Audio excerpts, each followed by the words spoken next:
கடந்த வருடம் பார்த்தீங்கன்னா அந்த தேவார பாடுற குழந்தைங்களாம் கூப்பிட்டு இங்கே வச்சு அவங்க குழந்தைங்கள் சுவாமி முன்னிலை பாட்டு பாடினாங்க. ரொம்ப அழகாக இருந்தது. அதனை தொடர்ந்து இந்த வருஷம் பார்த்தீங்கன்னா எங்கள் சபாவை சேர்ந்த எங்கள் நண்பர் சிவனடியார் சிவா அவர்கள் ஒரு கதா காலக்ஷேபம் ஒரு சொற்பொழிவு ஆற்றில் இருக்கிறார். இதுதான் அவருடைய முதல் மேடை. இது வரைக்கும் அவர் வந்து மொபைல் யூஸ் பண்ணி யூடியூப் சேனல் அந்த மாதிரி தனியாக சேனல் கிரியேட் பண்ணி அதை பேசிட்டு இருந்தார். ஃபர்ஸ்ட் டைம் லைவாக இப்போ தான் பேசுகிறாரு. ஸோ அவருக்கு இந்த மேடை ஒரு நல்ல துவக்கமாக இருக்கணும்னு சொல்லி வெற்றி படிக்கட்டாக அமையணும். நிறைய கோவிலில் போய் நிறைய சிவாலயங்களில் போய் சொற்பொழிவு தொடர்ந்து சொல்லி சுவாமியே சரணமைப்பா ஹரிகரபுத்திரன் பக்தஜன சபாவின் சார்பாக உங்களை வாழ்த்துகிறோம். அவருக்கு ஒரு சிறு மரியாதை செய்துவிட்டு இந்த சொற்பொழிவை ஆரம்பிக்கிறோம். இந்த தலைவர் சரத் அவர்கள் மாலை அமைக்கிறார்.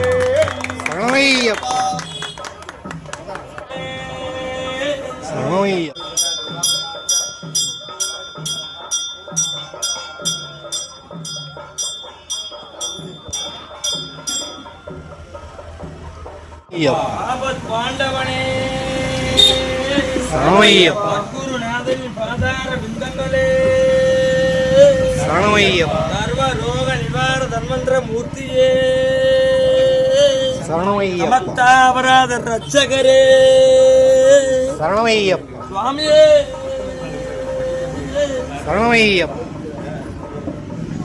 சுவாமி சரணம். பலம் தென்னாடுடைய சிவனே போற்றி, எந்நாட்டவர்க்கும் இறைவா போற்றி. நம பார்வதி பதையே ஹரஹர மகாதேவா. அருள்மிகு வடிவுடையம்மன் ஆலயத்தின் ஹரிஹர புத்திர பக்தஜன சபா குழுவினர் நடத்தும் 2025ஆம் ஆண்டு ஐயப்ப மலர் பூஜையை முன்னிட்டு அடியேன் ஐயனின் வரலாற்றினை உங்களுக்கு கூறுவதில் மற்றற்ற மகிழ்ச்சி கொள்கிறேன். சிவா திருச்சிற்றம்பலம்.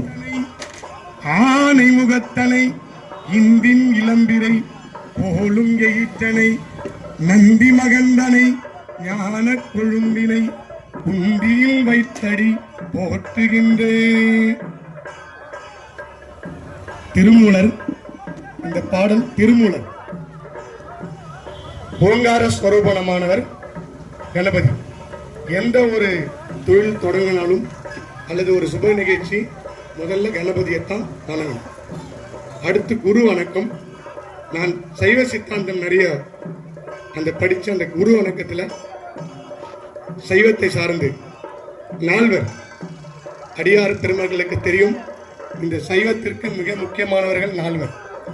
புடியர்கோன் வெப்பொழித்த புகழியர்கோன் கடல் போற்றி, ஆழிமிசை கல்மிதப்பில் அணைந்த பிரான் அடி போற்றி, வாடி திருநாவலூர் வந்தொண்டர் பதம் போற்றி, ஊழிமலி திருவாத ஊரர் திருத்தால் போற்றி. திருஞான சம்பந்தர், திருநாவுக்கரசர், சுந்தரமூர்த்தி நாயன்மார், மாணிக்க வாசக பெருமாள் இந்த நால்வரை வணங்கிவிட்டு இந்த பேட்டைக்கு ஒரு பெரிய பெருமை இருக்கு. வள்ளுவர் முதல் வாரியார் வரை வாழ்ந்த பூமி தமிழக புண்ணிய பூமி. அதனாலதான் சுனாமி கூட வந்து அப்படியே போயிடுச்சு. ஏன்னா பல மகான்கள் வாழ்ந்த பூமி தமிழ்நாடு. இந்த பேட்டைக்கு நிறைய ஒரு பெருமை இருக்கு. உங்களுக்கு எல்லாம் தெரியும், நான் புதுசா சொல்றது இல்லை. வாரியார் சுவாமி வாழ்ந்த இந்த கலிகாலத்துல பல மகான்கள் 100 வருஷத்துக்கு ஒரு மகான் தோன்றுவாங்க. 100 வருஷத்துக்கு ஒரு மகான். அப்படி சீரடி பாபா, ராகவேந்திரர், பாம்பன் சுவாமி, வள்ளலார், வாரியார் வரை நம்ம இருந்த காலத்திலேயே வாரியார் சுவாமி இருந்துறார் என்பது பெருமையா இருக்கு. வாரியார் பாதங்களை தொட்டு வணங்கி என்னுடைய ஐயன் வரலாறு சொற்பொழிவை இப்பொழுது தங்களுக்கு கூறுவதில் மகிழ்ச்சி கொள்கிறேன். சைவத்தின் மேல் சமயம் வேறில்லை, அதில் சார் சிவமாம் தெய்வத்தின் மேல் தெய்வம் இல்லனும், நான்மறை செம்பொருள் வாய்மை வைத்த சீர் திருதேவாரமும் திருவாசகமும் உய்வை தரச் செய்த நால்வர் பொற்றாயம் உயிர் துணையே. ஐயப்பன் வரலாறுல ரொம்ப முக்கியம். நிறைய கதைலாம் உங்களுக்கு தெரியும். இருப்பது இல்லாதது. ஹரிஹர புத்திரன். இந்த சபாவோட பேரு ஹரிஹர புத்திரன். ஹரியும் ஹரனும் ஒண்ணு, அறியாதவ மாயில் மண்ணுன்னு சொல்லுவான். அந்த ஹரி ஹரி ஹரி யாரு? நாராயணன். ஹரன் சிவபெருமான். இல்லாதது ஒண்ணு, இருப்பது ஒண்ணு. ஹரி இருக்கும், சிவன் இருக்காது. சிவத்தை நீங்க உருவத்தால பார்க்க முடியாது, உணரத்தான் முடியும். உருவம் இல்லாதது சிவன். சிவனுக்கு உருவம் கிடையாது. சிவனை நீங்க உள்ளதான் பார்க்கணும். கடந்து உள்ளே பார்ப்பது கடவுள். கடவுள் கடவுள் கடவுள் சொன்னா உள்கடை, கடவுள் உள்ள இருக்கார். இதெல்லாம் நமக்கு இந்த சிலைகள் படங்கள்லாம் நம்ம அதை அறியறதுக்காக உருவாக்குனதே தவிர, இந்த பஞ்சபூதம் அண்டத்தில் உள்ளதுதான் பிண்டத்தில் இருக்கு. அண்டத்தில் பஞ்சபூதம் இருக்கு. அந்த பஞ்சபூதமும் நம்ம உடம்புலயே இருக்கு. நீர் நிலம் காற்று ஆகாயன்ற எல்லாமே. ஞானிகள்லாம் கபால மோட்சம் தான் அடைவார்கள். குருவருள் இல்லாம திருவருள் கிடையாது. அதுக்கு ரொம்ப உதாரணம் ஐயப்பன். ஒரு குரு மூலியமா தான் நீங்க ஆண்டவனை அடைய முடியும். அதுக்கு ரொம்ப இந்த கலியுக வரது ஐயப்பன் ஒரு குரு சுவாமியை தேர்ந்தெடுத்து அவர் மூலியமா சபரிமலைக்கு போய் பல தத்துவங்கள், இது ஒரு குரு மூலியமா தான் போக முடியும். ஆண்டவனை எல்லா சமயத்திலும், இந்து மதம் மட்டுமல்ல, கிறிஸ்துவ சமயத்திலே இயேசுபிரான் மகான், இஸ்லாமியர்களுக்கு நபிகள் நாயகம் மகான், இந்து பெரிய மகா சமுத்திரம். இங்க ஒரு மகான் பத்தாது. நர்சரி பள்ளி, சின்ன சின்ன பள்ளிகளில் ஒரு டீச்சர் போதும், 40 பேரை மெயின்டைன் பண்ணுவாங்க. இந்து மகா சமுத்திரம் பெரிய காலேஜ். இங்க ஒரு மகான் பத்தாதுன்னா இத்தனை மகான்கள் வந்திருக்காங்க. அப்படி வந்த மகான்கள் தான் நமக்கு இந்த சுவாமிகளை நம்மளுக்கு எடுத்து சொன்னாங்க. அப்படி சொன்னதால் தான் நமக்கு இந்த குரு மூலமா தான் ஐயனை அடைய முடியும்ன்றது ஒரு வழிபாடு. ஐயப்பன் வழிபாடு புனிதமான வழிபாடு. அந்த ஹரிஹர புத்திரன், இந்த அரியும் சைவத்தையும் வைணவத்தையும் சேர்த்த வழிபாடு ஐயப்ப வழிபாடு. அது என்ன வரலாறுன்றது உங்களுக்கு எல்லாமே தெரியும். நான் புதுசா ஒன்றும் சொல்லலை. சித்தருக்கு ஏற்ற மாதிரி அடியனுக்கு தெரிஞ்சுதான் உங்களுக்கு சொல்றேன். அப்படி பிளஸ் மைனஸ், அதாவது நெகட்டிவ் பாசிட்டிவ். இந்த கரண்ட்டை போய் ஒருத்தர் வந்தார், அடியாரு குளிச்சுட்டு தொட்டிருக்காரு. ஐயோ அம்மா என்னப்பாச்சு, போய் தொட்டு பாருங்க. அம்மா என்னமாச்சு? அந்த கரண்ட் ஷாக் அடிக்கிறத உங்களால வார்த்தையால சொல்ல முடியாது, உணர்ந்தா தான் சொல்ல முடியும். கடவுளை நீங்க படிச்சுட்டு நான் இதை பார்த்தேன், கோயிலுக்கு போன 1000 கோயில், கடவுளை நீங்க உணர்ந்தா தான் கடவுள் யாருன்னு தெரியும். படிச்சுட்டோ, நானும் பல புக்கெல்லாம் படிச்சிருக்கேன், ஆனா படிச்சதால கடவுள் வரமாட்டார். உணரணும், உள்ள இருந்து உணர்ந்தா தான் கடவுள் தெரியாது. அப்படி இந்த உலகத்துல எல்லாமே 2, வானம் பூமி, ஆணு பெண், இருள் ஒளி. அப்படித்தான் இந்த ஹரிஹரம். அந்த 2ம் ஒன்று சேர்ந்தா தான் ஒரு உருவம். அந்த உருவம் மட்டுமல்ல, எதுவா இருந்தாலும் 2 பொருள் ஒன்று சேரணும், பிளஸ் மைனஸ். அப்படி இந்த உலகத்திலே ஐயனாரப்பன் நிறைய, நீங்க சவுத் சைட்ல இருக்கிறவங்களாம் தெரியும், திருநெல்வேலி அந்த பக்கம் போயிட்டீங்கன்னா ஐயனாரப்பன் சுவாமி, அவர் தான் ஐயப்பன். ஐயப்பன் இப்ப வந்த வரலாறுலாம் இல்லைங்க. இதெல்லாம் ஒரு பல்லாயிரம் ராமாயணம் மகாபாரத காலத்திலே இருக்கு, நிறைய பேருக்கு தெரியல. ஐயனாரப்பன் சாஸ்தான்றவர் ஐயப்பன். இந்த ஐயனாரப்பனுக்கும் சாஸ்தாக்கும் மனைவிகள் உண்டு, பூர்ணா புஷ்கலா. இந்த சுவாமி காஞ்சிபுரத்துல நீங்க போனீங்கன்னா பெரிய தலம், காஞ்சிபுரம் பெரிய தலம், பஞ்சபூதத்துல ஒரு தலம்.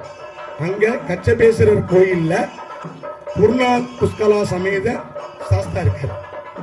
இந்த சாஸ்தாவை பத்தி நான் சொல்றது, நம்ம குருசாமினா நம்ம லோகேஷ் சுவாமி அவங்களுடைய விஸ்வநாத சர்மா அப்படின்னு வில்லிவாக்கத்துல இந்த சாஸ்தாவை பத்தி எல்லாம் தெரிஞ்சுட்டு ஒரு அஷ்ட சாஸ்தா கோவிலே கட்டியிருக்காங்க வேப்பம்பட்டுல. சாஸ்தா வழிபாடு இப்ப வந்தது அல்ல. கைலாயத்துல இந்த தேவர்களை எல்லாம் அந்த கட்டுப்படுத்தி அவர்களுக்கு தேவையான வேலைகள் எல்லாம் சொல்றவர் தான் சாஸ்தா. வா போ இதை செய் அப்படின்னு தேவர்களுக்கு அவரு சாஸ்தா. அந்த சாஸ்தா வழிபாடு ரொம்ப நாளுக்கு முன்னாடி இருந்து, அதுல இருந்து நமக்கு அடுத்த அவதாரம் தான் இந்த ஐயப்பன். ஏன் இந்த ஐயப்பன் வராரு? ஐயனாரப்பனுக்கு வாகனம் யானை, புலி கிடையாது. அதான் கிடையாது, தெரிஞ்சுக்கணும். உங்களுக்கு தெரியாது, எல்லாருமே புலின்னு சொல்லிட்டாங்க.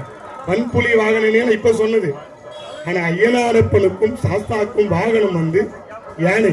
நீங்க ஆதிபுரீஸ்வரர் கோயில்ல போனா கூட யானை தான் முன்னாடி இருக்கும், எல்லாருக்கும் தெரியும் உங்களுக்கு. யானை அடுத்து சபரிமலையில ஐயப்பனுக்கும் புலி கிடையாது, குதிரை. மேல குதி வாகனம் இருக்கும். கொடிமரத்துல என்ன வாகனமோ அதுதான் வாகனம். இவர் புலி தேவர் போய் கொண்டு வந்து கரலாறுல அதெல்லாம் அது வாகனம் கிடையாது. வாகனம் யானை, குதிரை. இதுதான் ஐயனாரப்பன், ஐயப்பன், சாஸ்தா. இந்த மூணு தெரிஞ்சுக்கணும். இவர் தர்மசாஸ்தா, ஐயப்பன். ஐனா கடவுள். ஐக்கு மேல உள்ளது அகரம், நடுவுல உள்ள கோடு இகரம், கீழே உள்ள யானா யகரம். ஐனா கடவுள். அதனால்தான் ஐயப்பன், ஐயர்.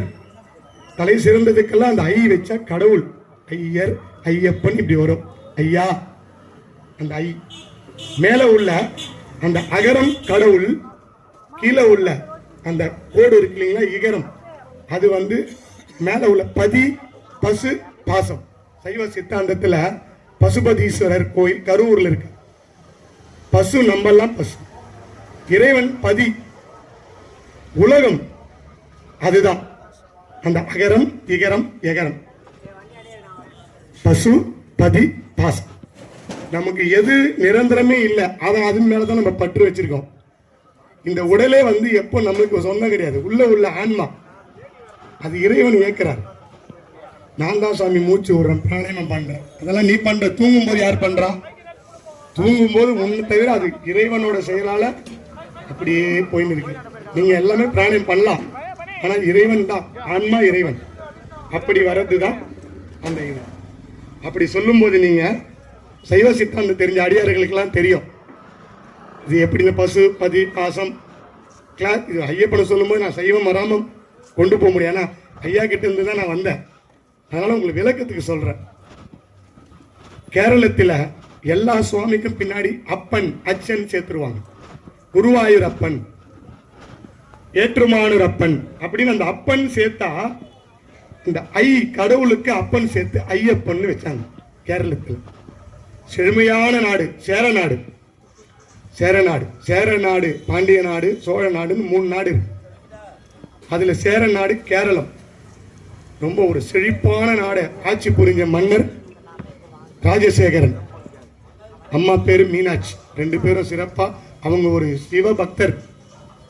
சிவனை வேண்டி ரொம்ப நாளா குழந்தை இல்லை. ஒரு சிவபக்தர் ரொம்ப நாளா வேண்ட சுவாமி. அது ஒரு அந்த ஒரு பற்றுக்காகத்தான் இந்த ஐயப்பன் வரலாறே வருது, ராஜசேகரனுக்காக. அதுக்கப்புறம் என்னென்ன வருதுன்னு நான் தொடர்ந்து உங்களுக்கு கூறுறேன். ராஜசேகரன், மீனாட்சி. இந்த மந்திரியோட ஒரு சூழ்ச்சி ஒண்ணு இருக்கு.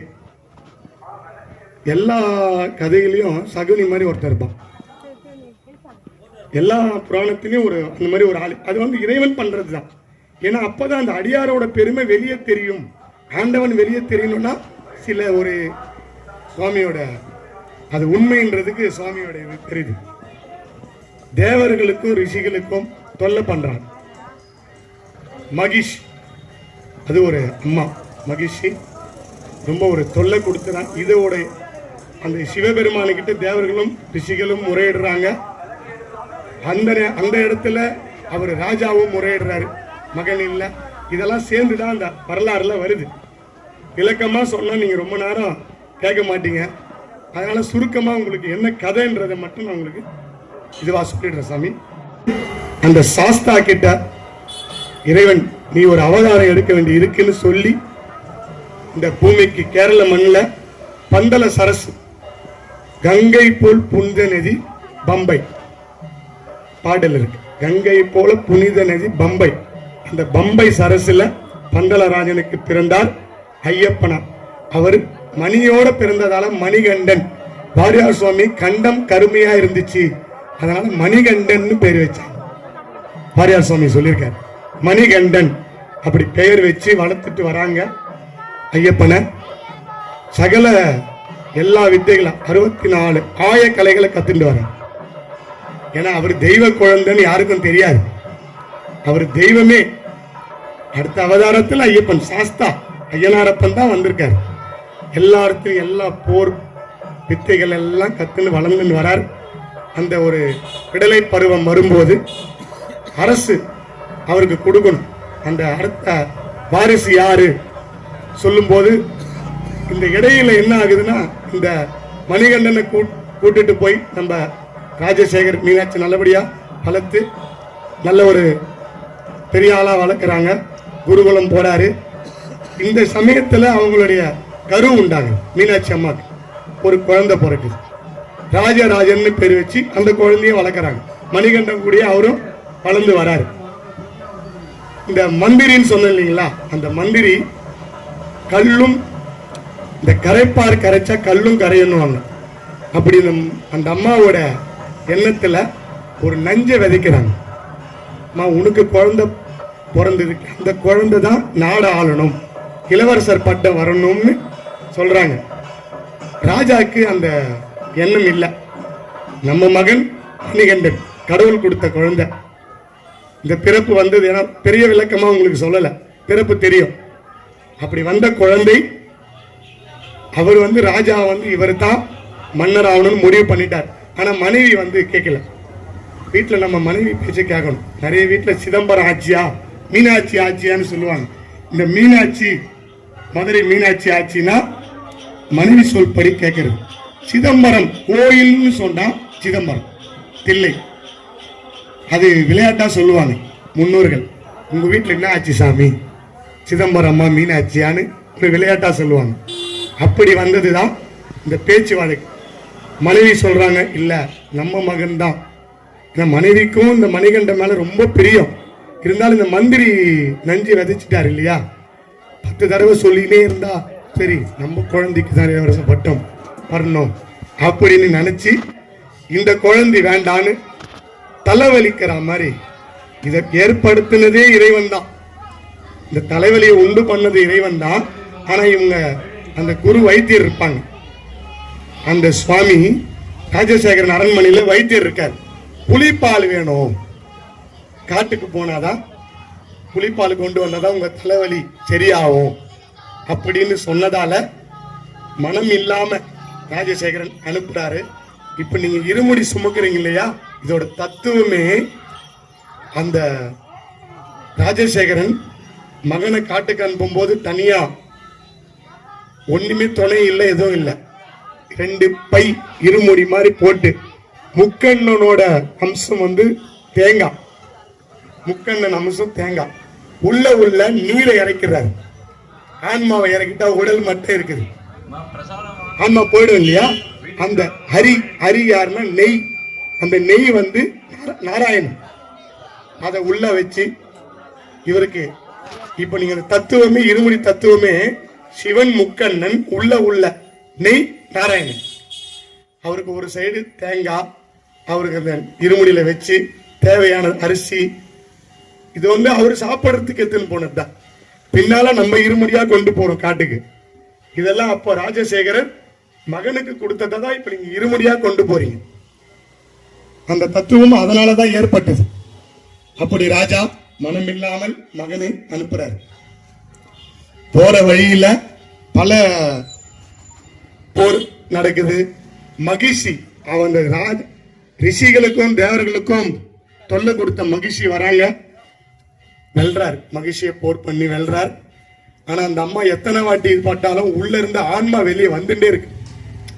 அந்த ஆன்மா உடல் போனாலும் ஆன்மா வருது. அது அப்படியே உள்ள ஒரு பள்ளத்துல போட்டு கல்லை போட்டு மூடி, நிறைய கல்லை போட்டு மூடின இடம் தான் கல்லிடம் குன்று.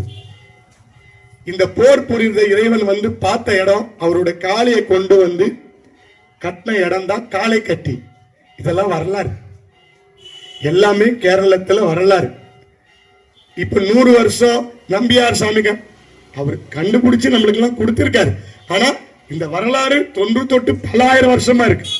சாஸ்தா வரலாறு நமக்கு தெரிஞ்சது 100 வருஷத்துல சொல்றாங்களே தவிர புராணங்களை படிக்கணும். நிறைய திருச்சி விட்டாங்க சாமி. இப்போ நிறைய கட்டுக்கதையெல்லாம் சொல்லி ஐயப்பன் வரலாறுல மாத்திட்டாங்க. இப்ப நமக்கெல்லாம் நல்ல குருசாமி பிரம்மஸ்ரீ இருமுடி சக்கரவர்த்தி விஸ்வநாத சர்மா மாதிரி நல்ல குருசாமி எல்லாம். ஆனா நிறைய சுவாமி நேற்று ஒரு போஸ்டர் பார்த்த சாமி, சுவாமி நாங்க 40 பேர் மலைக்கு போறோம், நல்ல குருசாமி வேணும்னு ஆடு போட்டிருக்காங்க. குருசாமி இல்லையா, 40 பேர் மலைக்கு போறோம், எங்களுக்கு நல்ல குருசாமி வேணும்னு ஒரு ஆடு பார்த்த சாமி. நிலைமை அப்படி போயுது. கலியுக வருது. கலியுகத்துல கண்ணன் சொன்னார், கலியுகம் முற்றும் போது நான் வருவேன்.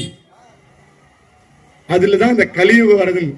சாஸ்தா வந்தார், ஐயப்பனா மாறி இந்த கலியுகத்துல நம்மளெல்லாம் காக்க வந்த கடவுள் ஐயப்பன். இருமுடி தத்துவம் சொன்னேன்.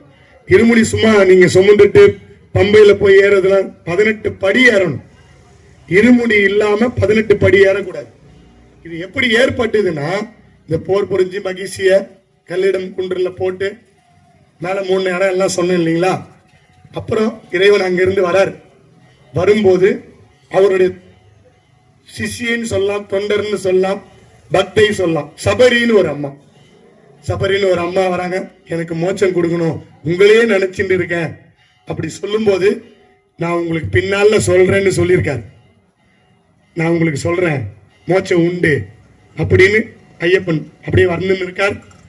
வரும்போது ராஜா வந்து கேட்கிறார், என்னப்பா இந்த மாதிரி இருக்கு. புலி வந்துடுச்சு. புலி வந்து தேவர் இந்திரன். ஏன்னா இந்த மகிழ்ச்சியை கொன்ன உடனே அந்த தேவர் லோகமே சந்தோஷமாயிடுச்சு. இந்திரன் உங்களுக்கு எதனா பண்ணணும்னு சொல்றாரு. இந்த மாதிரி நான் புலிப்பாலுக்காக தான் இங்க வந்தேன், அம்மாவுக்கு தலைவலிக்கு, நீங்க புலியெல்லாம் தேடி போவேன்னா நானே புலியா வரேன். இந்திரன் புலி, வாகனம் கிடையாது. இந்திரனே வந்தாரு. தேவர்கள் கூட, அவர் கூட தேவர்கள் படைசூழ புலி உள்ள ஊருக்குள்ள வராங்க. பெரிய ஒரு மரபு. ராஜாக்கு ரொம்ப சந்தோஷம். பையன் போனாரு, போன மாதிரியே திரும்பி வராரு. காட்டுல ஒரு பிரச்சனை இல்லை. புலிகளோட வந்தார். அம்மாவுக்கு தூக்கி வாரி போடுது. அப்பதான் மந்திரி ஓடி போயிட்டான், ஆளே காணும். ஏன்னா இவன் போனவன். ஏன் மந்திரிக்கு இந்த ஆசைனா, இந்த ராஜராஜன் வந்து மந்திரி கூடயே இருந்து இந்த மொத்த அரசாங்கமும் நம்ம கையில வந்துடும். பெரிய ஆளுக்கு அப்புறம் இந்த சின்ன பையன் நம்ம சொல்றதெல்லாம் கேட்பான்னு ஆசைப்பட்டு தான் இத பண்ணுது. அது பாவம்னு தெரியாமே பண்ணிருக்காரு மந்திரி. இப்ப இந்த அம்மா புரிஞ்சிட்டு மகனோட காலிலே விழுறாங்க. இப்ப கூட நிறைய தாய்மார்கள் மலைக்கு போற ஐயப்ப சுவாமி காலில் விழுறாங்கன்னா அது சுவாமி அவருக்கான நினைக்கல. மாலையை போட்டவங்க எல்லாம் மணிகண்டன் ஐயப்பன்னு நம்ம சொல்றோம். மாலைக்கு தான் அந்த மரியாதை தவிர மனுஷனுக்கு கிடையாது. மாலையை போட்டவன நீங்க ஐயப்ப சுவாமி, அதனாலதான் தாயே விழுவாங்க காலில். நீங்க நேரா போயிட்டு முதல்ல அம்மா காலில் விழுந்து அப்பா காலில் விழுந்துதான் நீங்க மாலை போட்டுக்கணும். மாதா பிதா குரு தெய்வம். முதல்ல மாதா பெற்றவள் அவதான். பிதா நம்மளை வளர்க்கிறவர். இந்த அம்மா 10 மாசம் தான், அவர் பல வருஷம் வளர்க்கிறார், நம்மளை சுமக்கிறார். தாய் வந்து நம்மளுக்கு தெரியும் எத்தனை மாசம் சுமந்தாங்கன்னு. ஆனா தகப்பன் சொல்ல மாட்டான், அப்பன். அதனாலதான் ஐயப்பன் தந்தை. அப்படி வர்றது குரு. நீங்க நேரா கடவுள்கிட்ட போக முடியாது, குரு. அதுக்கப்புறம் தான் ஆண்டவர். அப்படி இந்த தத்துவத்திலே இறைவன் உள்ள வந்து எல்லாருக்கும் சொல்றதுக்காகத்தான் வந்தாரு. நல்லபடியா அப்படியே வந்து அவங்களுக்கு எல்லாம் ஆசீர்வாதம் பண்ணிட்டு குருகுலம் போய் ஒரு படிச்சாரு இல்லைங்களா. அப்ப குருக்கு ஒரு மனசுல ஒண்ணு, குருக்கு கஷ்டம் இருக்கு. அது இவர் புரிஞ்சின்றார்.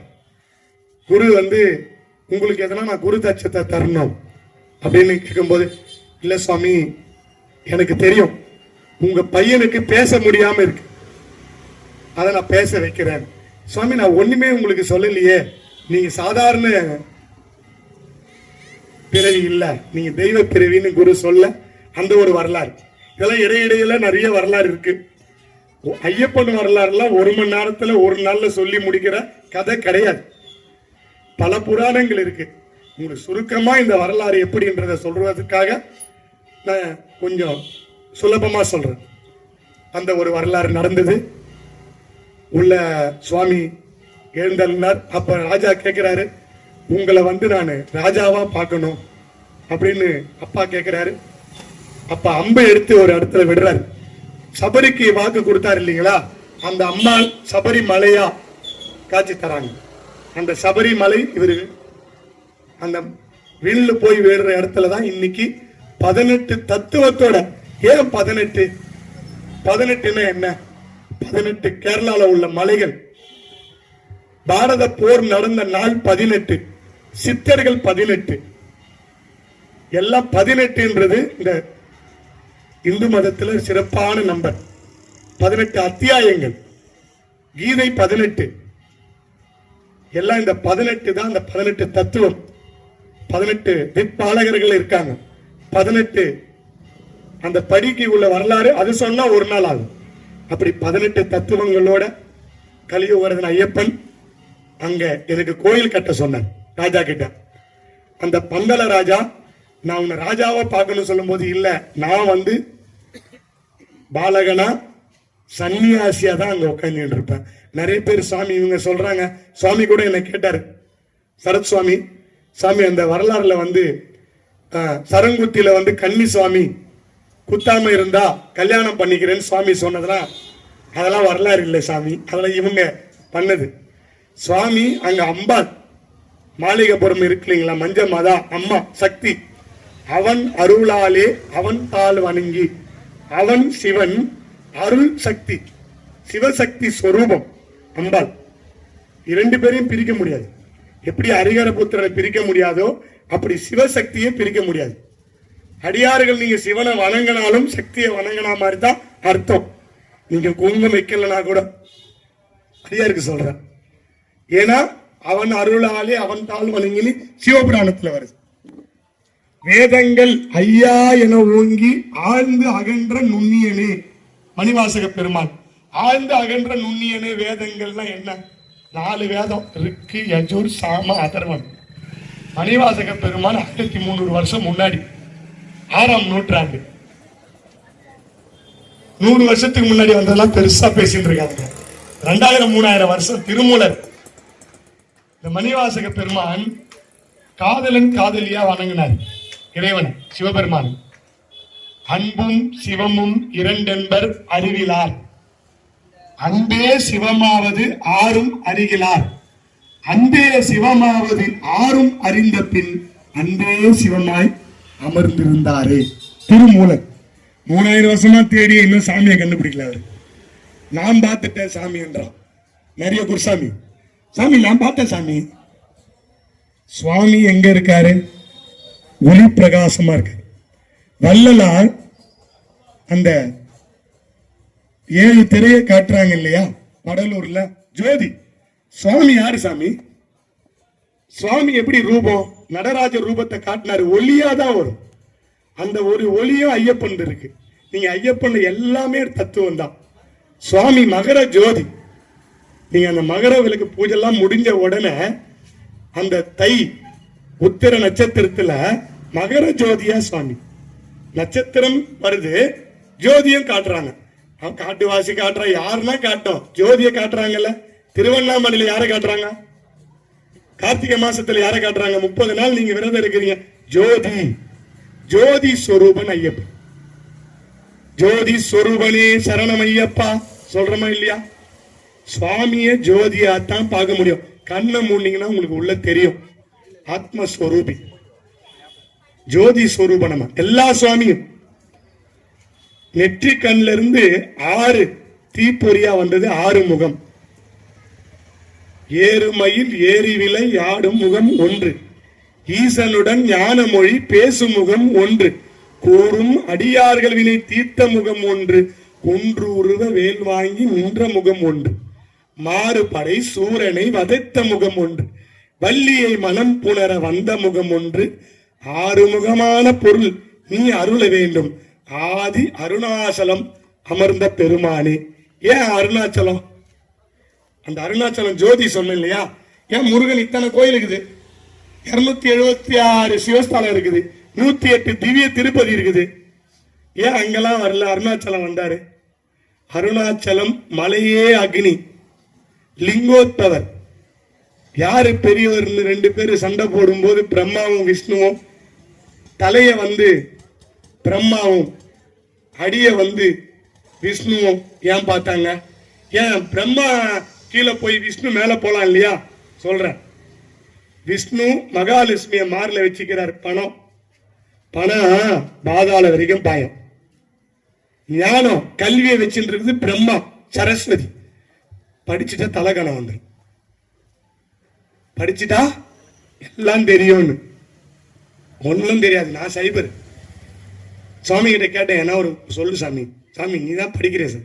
நான் ஒண்ணுமே படிக்கல, இப்பதான் சைபர்ல வந்திருக்கேன். அது எப்போ 1 ஆகும் 2 ஆகும் நான் இருப்பேனா? எல்லாம் ஆண்டவன். அப்படி இந்த படிப்படியா போற தத்துவம் 18 படி. இந்த அடிமுடி சொன்னது காரணம் அருணாச்சலேஸ்வரர் அக்னி ஜோதி லிங்கோத்பவர் ஜோதி ஸ்வரூபம் சுவாமி ஜோதியாத்தான் தெரிவார். நீங்க ஒரு இப்ப கூட காலையில இவங்க மகா கணபதி யோகம் ஹோமம் பண்ணும்போது நம்ம லோகேஷ் குருசாமி பண்ணார் இல்லைங்களா, அதை நீங்க போட்டோ எடுக்கும்போது ஒரு சுவாமி உருவம் தெரியும். ஜோதியாத்தான் நீங்க சுவாமியை பார்க்க முடியும். அதனால தான் நம்ம வீட்டில் விளக்கேற்ற சொல்றாங்க. சுவாமி ஏன் ஜோதியா வராரு? இருள் இருந்த உலகம். இப்போ நீங்க போட்டீங்க 1000 வாட்ஸ் கண்ணே கூசுது. அப்ப அப்படி இல்லை சுவாமி, போட்டீங்க இன்னும் 7 HP 8 HP எனக்கு தெரியல என்ன ஹெச்பின்லாம்.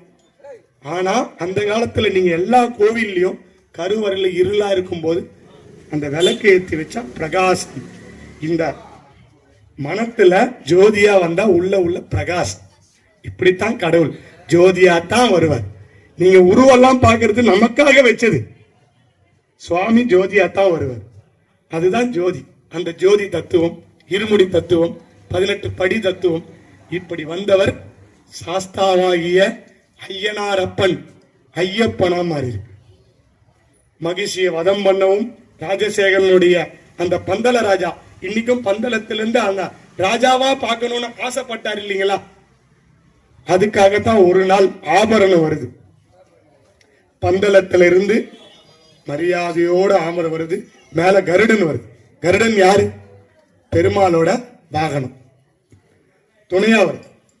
இதெல்லாம் எல்லாம் தொண்டு தொட்டு வருது. இப்படி இன்று வரை இவங்க மேல் சாந்தி இருக்காங்க. வருடத்துக்கு ஒரு முறை பிரம்மச்சரியா இருக்கார் ஐயப்பன். அங்க போற மேல் சாந்தி 1 வருஷத்துக்கு ஒரு மேல் சாந்தி. எந்த ஒரு இதுவும் இல்லாம தூய்மையா பிரம்மச்சரிய விரதத்தை கண்டுபிடிச்சு அவர் இருக்கார். அவர் மேல இருந்து வந்து இவரை வரவேற்று அவங்க கீழே இறங்குவாங்க. இவங்க எடுத்துட்டு மேல போய் அந்த அலங்காரம் நேத்து இங்க சுவாமிக்கு பண்ணாங்க நினைக்கிறேன். ஆதிபுரீஸ்வரர் ஆலயத்துல பூர்ணா புஷ்கையில சமேத ஹரிகர புத்தன். எல்லா சுவாமிக்கும் ஆயுதம் இருக்கு, ஐயப்பனுக்கு இல்ல. ஏன்னா அவரு பிரம்மச்சாரி யோகம் தத்துவமசின்னு ஒரு போர்டு. எல்லா சுவாமிக்கும் போய் கருவறையில அந்த சுவாமியோட பேர் தான் இருக்கும். ஆனா ஐயப்பன் மலைக்கு நீங்க போன தரம் தத்துவமசின்னு இருக்கும். அப்படின்னா என்ன? நீயே நான். என்ன பார்க்க ஏன்டா இவ்வளவு தூரம் வந்த? நான் தாண்டா நீ தான் நான். யாரு? சுவாமி சொல்ற. எல்லா தத்துவங்களும் யஜூர் சாமன் சொன்ன 4 வேதங்களும் மனிதரால் எழுதப்பட்டது, ரிஷிகளால் எழுதப்பட்டது, முனிவர்களால் எழுதப்பட்டது, மகான்களால் எழுதப்பட்டது. திருவாசகன் தேவாரெல்லாம் மகான்கள் எழுதப்பட்டது. ஆனா ஐயப்பனே சொன்னது. அவதாரமா எடுத்து இதெல்லாம் முறைப்படி எனக்கு வந்து வணங்குங்க. இருமுடி எங்க அப்பா கொடுத்தாரு, 18 படி ஏறி என்ன வணங்கணும். அங்க போயிட்டு எனக்கு சொத்தை கொடு, சொகத்தை கொடு, பொண்டாடி கொடு, அவரும் தரமாட்டாரு. ஐயப்பன் வந்து நித்திரி, அவர் வந்து சும்மா யோகாசனத்துல பட்டை கட்டி யோகாசனம். 2 சுவாமி. கார்த்திகையில போனீங்கன்னா சொரியம் நரசிம்ம சுவாமி யோகானத்துல இருப்பார், ஐயப்பன் யோகாத்துல இருப்பார். அவர்கிட்ட போய் எல்லாம் திங்கா கூடாது. நீங்க உங்களுக்கு என்ன தரணும்னு ஆண்டவனுக்கு தெரியும்.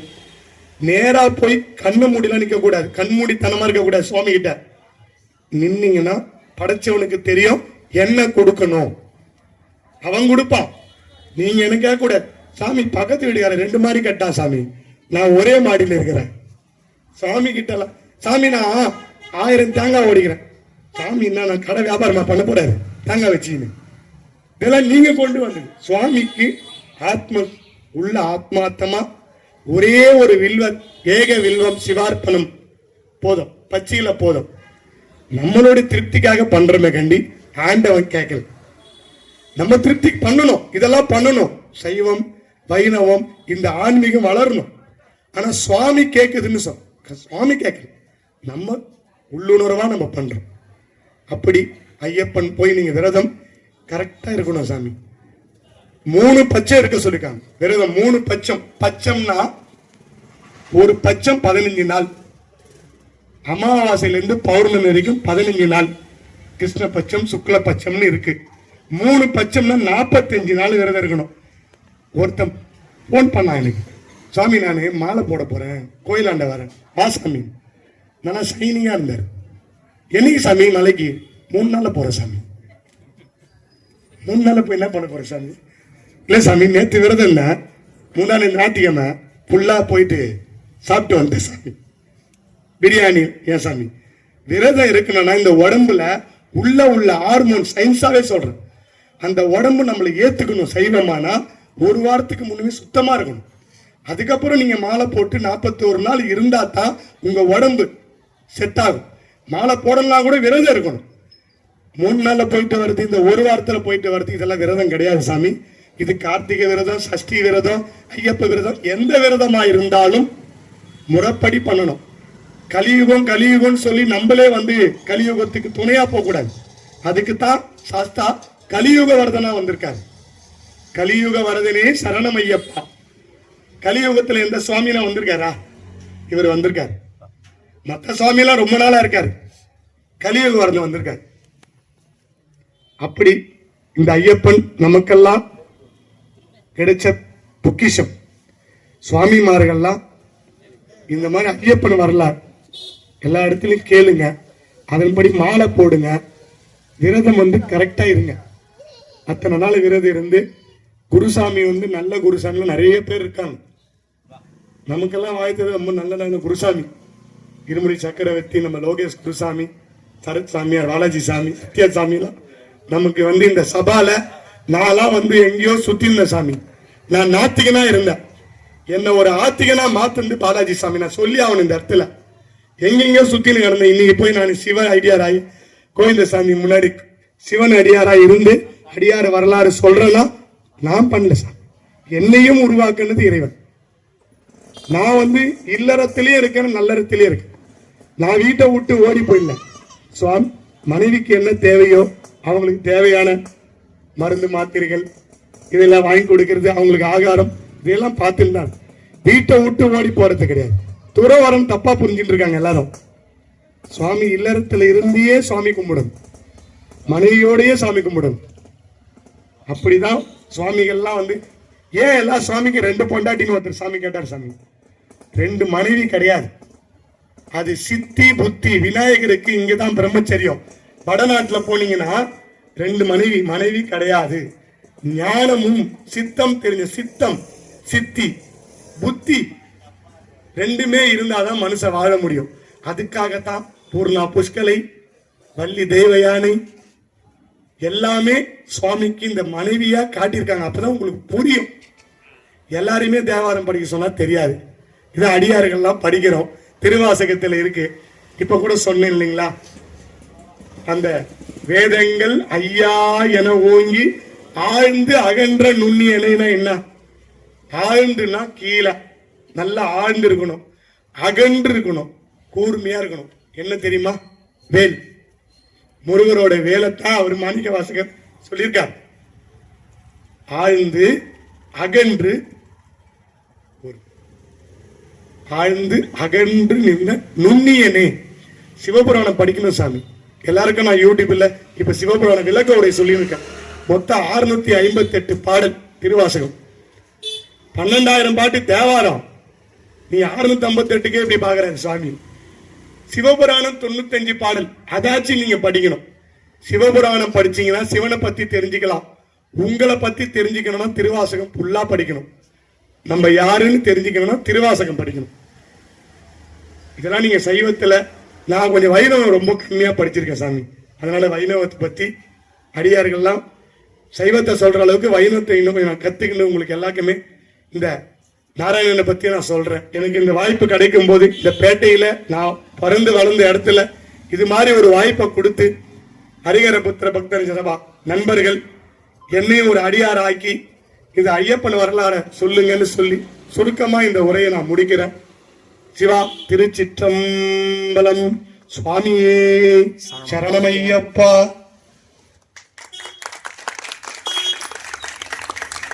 ஹரிகரபுத்திர பக்தஜன சபா சார்பாக நம்ம சிவா அவர்களுக்கு ஒரு சின்ன மரியாதை சிறப்பா செஞ்சிருக்காரு. சரணையப்பா சத்குருநாதே சமஸ்த அபராத ரட்சகரே சுவாமி சரணம். சிவா, உங்களோட தொண்டும் உங்களோட சேவையும் மென்மேலும் தொடரட்டும். இது ஒரு முதல் படி. இந்த பாலாஜி சொன்ன மாதிரி நல்லா பேசுனீங்க. நாங்கள் அங்கேருந்து கேட்டுட்டு இருந்தோம். என்னோட ஃபோன் வருதால எங்களால் நீங்கள் டிஸ்டர்ப் ஆகக்கூடாது. உங்கள் எல்லாருக்கும் இந்த பேச்சு பிடிச்சிருக்குன்னு நினைக்கிறேன். நிறைய விஷயம் தெரிஞ்சிருப்பீங்க. உங்கள் சைடில் எதனா கோவில்கள் இதெல்லாம் இந்த விழாக்கள் வந்தால் கூட சிவனி டைரக்டர் வந்து இது வந்து அவருக்கு ஒரு கமர்ஷியலெல்லாம் அவர் பண்ணல, காசு வாங்கிட்டுலாம் பண்ண, இது ஒரு சேவை தான். அவருக்கு வாய்ப்பு கொடுங்க. இந்த கோவிலில் வந்து 10 தடவை ஏறி ஒரு விஷயத்தை நம்ம ப்ராக்டிஸ் பண்ணி பண்ணும்போது தான் இன்னும் மேன்மை அடைய முடியும். இது முதல் படி. அவர் சொன்ன மாதிரி 18 படின்னு சொல்லியிருக்காரு.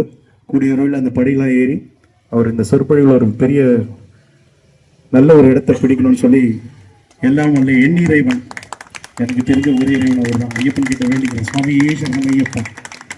சபா ஃப்ரெண்ட்ஸ்ன்னு சொல்லிட்டு அதில் இந்த ஆன்மீகத்தை பற்றி மட்டும்தான் அதிகமாக பேசுவோம். அதில் வந்து ஒவ்வொரு நாளும் அவர் வந்து அருணாச்சல சிவா அப்படின்னு சொல்லிட்டு ஒரு யூடியூப் சேனலும் ஒன்று வச்சுட்டு இருக்காரு. அதான் சர்ச் பண்ணி எல்லாரும் அதை சப்ஸ்கிரைப் பண்ணுங்கள். உங்களுக்கு டைம் இருக்கும், எல்லா கையில மொபைல் இருக்குது. பிகாஸ் எல்லாம் மனுஷங்கிட்ட பேசுறத விட மொபைலில் தான் அதிகமாக பார்த்துட்டு இருக்கீங்க. ஸோ ஈஸியாக பண்ணலாம். டெய்லி ஒரு திருவாசகம் பேசுகிறாரு. அந்த சேனல் சப்ஸ்கிரைப் பண்ணிங்கன்னா உங்களுக்கு வந்து நோட்டிஃபிகேஷன்ஸ் வரும், நீங்கள் கேட்கலாம். அதே மாதிரி நீங்கள் இருக்கிற வேறு ஏரியாவிலேருந்து வந்திருக்கீங்க, உங்கள் கோவில்லேயே கூட அவருக்கு ஒரு வாய்ப்பு தர சொல்லி எங்கள் சபா சார்பாக தாழ்மையாக கேட்டுக்கொள்கிறோம். நல்லது சிவா. சொற்பொழிவு நடந்தாலும் ஐயனுக்கு என்னைக்குமே உகந்தது சரணகோஷ பிரியர் மற்றும் பஜனை கோஷ பிரியர். சரணமும் சொல்லிட்டோம், சொற்பொழிவும் மாற்றியாச்சு. அடுத்தது பஜனை தான். இதுக்கு முதல் காரணம் அப்படின்னு பார்த்தீங்கன்னா, இங்கே சபான்னு ஒன்று ஆரம்பிச்சது. இந்த ஐயப்பன் கோவில் போகிறோம், வருஷம் போகிறோம். சின்ன வயசுலேருந்து எல்லாருமே ஃப்ரெண்ட்ஸு. ஒரு ஹரிஹரபுத்திரன் பக்தஜன சபா ஆரம்பிக்கணும் அப்படின்னும்போது இவர் பாருங்க, ஒரு முழுமுதற் காரணம் பாலாஜி வந்து இந்த வடிவுடையம்மன் கோவிலில் அர்ச்சகராக இருக்காரு. அவர் இந்த கோவில் ஆரம்பிக்கலாம்னு சொல்லும் போது இன்னைக்கு இங்கே இருக்கிற எல்லா ஃப்ரெண்ட்ஸும் ஆரம்பித்து கண்மூடி திறக்கிறதுக்குள்ள இத்தனை வருஷம் போயிடுச்சு, நல்லபடியாக நடத்திட்டு இருக்கோம். அதுக்கு பேட்டை வாழ் மக்கள் ஆதரவும் இறைவனோட அருளும் பெரிய காரணம். 21 வருஷமாக அது நடந்துருக்கு. சுவாமி சரணம். யாருமே எந்த வகையிலும் தன்னோட பிரதிபலன் அவங்களுக்கு எதனா கிடைக்குமான்னு எதிர்பாராம வெறும் சேவையாக மட்டும்தான் அதை செஞ்சுட்டு இருக்கோம்.